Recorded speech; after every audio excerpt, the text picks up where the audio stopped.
এই জঘন্য নোংরা পরিবেশে, মানে যেখানে মেয়েদের মিনিমাম সিকিউরিটিটুকু পর্যন্ত। হ্যাঁ, সেই জন্যই কিন্তু এত মিটিং মিছিল আন্দোলন হচ্ছে।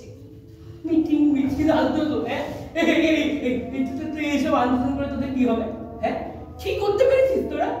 আরে ওটা দিন দেখ না, গভর্নমেন্টকে একটুখানি খালটা ধরতে দেয়, পুরো দেখবি ব্যাপারটা দিয়ে তামাশা করবে।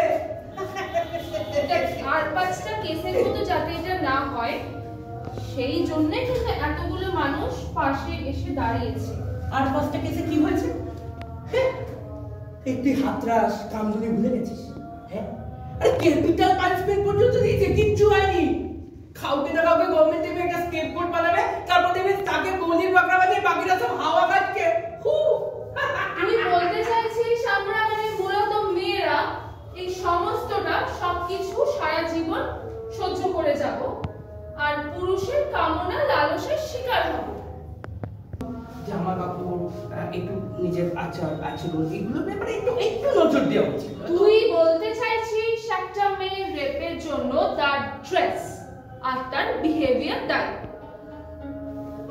মানে হয়তো এই কেসটা নয়, কিন্তু তুই 5 লিটার কেসে ভুলে গেছিস।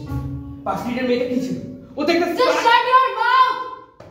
ঠিক আছে ব্যাপার। আচ্ছা শোন শোন, গুড গুড শোন, বাদ দিয়ে শোন, এইসব যা হোক, যা ইচ্ছা করুন, আমাদের দেখার দরকার নেই। আজকে আমরা একটু চল একটু গোবরকে যাই, এই গন্ধরাজ মোমো খাবো, অনেকদিন খাই না।